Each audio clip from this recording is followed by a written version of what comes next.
The Pixel 9 Pro Fold is a strong follow-up to Google's first foldable phone with a huge 8-inch display, slim design, and longer battery life. But the weaker software and camera improvements make it a tough sell at $1799 US, especially when compared to rival devices like the OnePlus Open.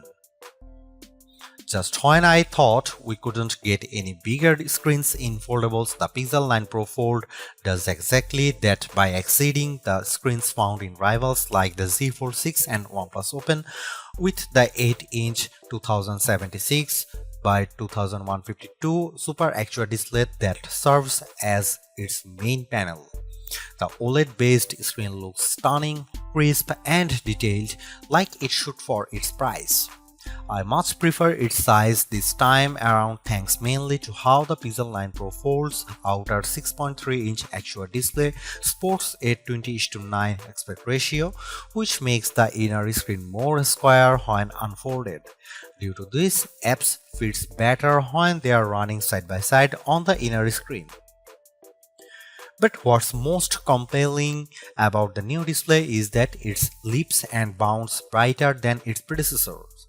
In our benchmark testing, the 8-inch Super Actual display hits a peak brightness of 2319 nits, more than double the Pixel Fold's brightness, which is an impressive amount. Sure, it doesn't quite reach Google's claim of 2700 nits, but it's close. As a result, I am able to see the screen much more easily on a sunny day than any other notebook-style foldable out there. Honestly, it's a visual treat to the eyes whenever I play a 4K HDR clip on YouTube because it's accompanied by rich colors and wide viewing angles. There is simply no other foldable with a brighter screen than the Pixel 9 Pro Fold, and for that I need to give Google credit here because it's very rare that our testing gets close to a phone maker's rating. For a foldable phone, Google doesn't skimp out on the cameras with the Pixel 9 Pro Fold. On paper, the specs seem all too familiar: a 48 megapixel main camera, 10.5 megapixel ultra-wide, 10.8 megapixel telephoto with 5x optical zoom, and a 10 megapixel selfie shooter. However, there are some minor differences related to their aperture and field of views that benefits the Pixel 9 Pro Fold. In addition to a robust camera system, I really enjoy the Pixel Camera app because of the shooting modes it offers. New this year is the introduction of the Mode You Look feature, which displays these animated cartoons on the cover screen to attract the attention of kids and keep them looking at the camera long enough to get a decent shot. I tried it on my young nieces and nephew with great effect. Other camera features new this year include a revamped panorama mode and the Add Me feature that uses augmented reality and AI that allows the photographer taking the photo to be part of the photo later on. I have tested this as well, and the guidance it tells me with the help of AR ensures the photos framed perfectly. Here are some camera samples of Google Pixel 9 Pro Fold.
Last year's Pixel Fold was in a predicament because it launched before the Pixel 8 lineup, which kept it stuck with an older Tensor G2 processor. This time though, the Pixel 9 Pro Fold is powered by the new Tensor G4 chip and paired with 16GB of RAM. Not surprisingly, these two upgrades give a marked improvement in just about every synthetic benchmark test we threw at it. Both its single and multi-core scores in Geekbench 6 are substantially better at 1956 and 4813 respectively. It finished way ahead against the Pixel Fold, but the Tensor G4 is still way behind the scores put up by the Z Fold 6's Snapdragon 8 Gen 3 chip. But I think most people wouldn't realize that with all the superficial stuff like navigating around the interface and juggling a few apps at once, since it still delivers the same instant responses and fluid actions that I love seeing in high-end phones. When it comes to graphics processing, the Pixel 9 Pro Fold is still nowhere as smooth as the Galaxy Z Fold 6 with 3D Marks Wildlife Unlimited test. The 55.72 FPS rate it averages in the test pales in comparisons to the smoother 112 FPS rate of the Z Fold 6, while also coming up short to the OnePlus Open's average of 84.8 FPS. Luckily for me, the games I play religiously, I don't see any major hitches on the gameplay in Age of Origins, even when there is an intense action happening on screen. Google's silicon has yet to eclipse what Qualcomm and Apple has shown us, but I am not bummed by this because quite frankly the Pixel 9 Pro Fold feels and performs like a champ with the things I do on the daily.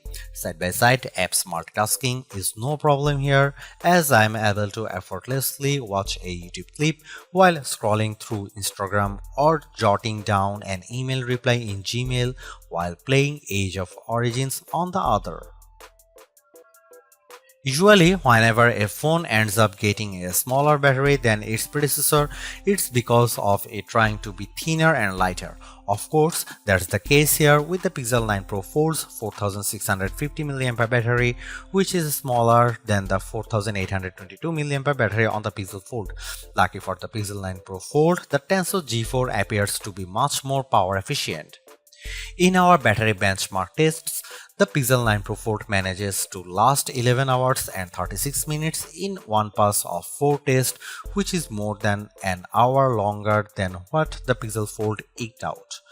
There is no denying that it's a win for Google here, but I was hoping for a longer lasting battery because of the Pixel 9 and Pixel 9 Pro XL both achieved significantly longer times than their predecessors, but to be fair, it actually lasts longer than the time posted by the Samsung Galaxy Z Fold 6 and just a smidge short of the OnePlus Open's time. The Pixel 9 Pro Fold features 21-watt wired charging through its USB-C port, and in our testing yields 18% of battery with 15 minutes of charging, which then reaches 38% in 30 minutes. That's actually short of Pixel Fold's reach of 23% and 47% with 15 and 30 minutes of charging respectively. Apart from its foldable nature, there is actually not a whole lot separating the software between the Pixel 9 Pro Fold and other Pixel 9 devices. That's a good thing because it shares the same set of new Pixel 9 Pro AI features that work really well and are intuitive to use. I won't rehash them all here because I detailed all the AI features in my Pixel 9 Pro XL review, like how AdMe is helpful in capturing photos to include the photographer into the photo, Gemini Live's more natural conversation skills, and the magical powers of Reimagine. These AI features truly set it apart from other foldables mainly because they are simple and intuitive to use. There's also more focus around generative AI and how it changes up the way I edit photos. For example, Pixel Studio lets me create custom images all through descriptions I provide in a text prompt. There is also the Reimagine feature that's part of Magic Editor, which realistically adds adds new elements to my photos by simply describing what I want. And finally, I love how the call notes makes it a breeze for me to remember what went on with phone calls because it transcribes and summarizes them for me. Quite frankly, the AI features are what makes the Pixel 9 Pro Fold special among foldable phones. However, I am curious if Google will ultimately roll out these new AI features to the Pixel Fold. Samsung did exactly this a few short months after the launch of its Galaxy S24 phones by bringing its Galaxy AI features to the Galaxy S23. What I'm actually surprised most about is by how little Google has done to improve the experience for being a foldable phone. On one hand, there is still side-by-side apps multitasking that works nicely, including the ability to perform drop and drag actions like attaching a photo from Google Photos to an email I am writing in Gmail. There are still anomalies with certain apps, especially when I start an app with outer screen and then decide to use them with the inner screen, like how some games still need to be refreshed in order to work properly. But this isn't just a Pixel 9 Pro Fold problem. There is also no movement to how it multitasks with its main display, which is still done by bringing up the taskbar by swiping from the bottom edge of the screen. Even though it's helpful to have side-by-side apps, I wish it copied the Open Canvas feature that the OnePlus Open offers to dynamically arrange up to 3 apps simultaneously. Sure, not everyone will need to juggle 3 apps, but it's handy for those situations. My problem with the Pixel 9 Pro Fold is that it's unable to store multiple side-by-side apps in memory, which limits its productivity. Furthermore, there is also not much movement in leveraging tent mode to optimize apps when it's folded halfway. Some of the native apps works in this mode like YouTube and the camera app, but I have yet to come across any third-party app that's optimized for it. Again, it's not just a Pixel 9 Pro Fold problem, it's an Android thing. Apart from that, the software doesn't differ all that much from the Pixel 9 Pro and 9 Pro Fold. This includes a year's worth of Gemini Live, the updated video boost mode, pro controls with the camera, and even all the same AI features. The only exclusive feature is the Made You Look feature. It's also launching with Android 14 instead of Android 15, but it still gets the same 7 years of major software and security updates. Seriously, this is exactly what the original Google Fold should have been from the start, because the Pixel 9 Pro Fold is much more polished in every way.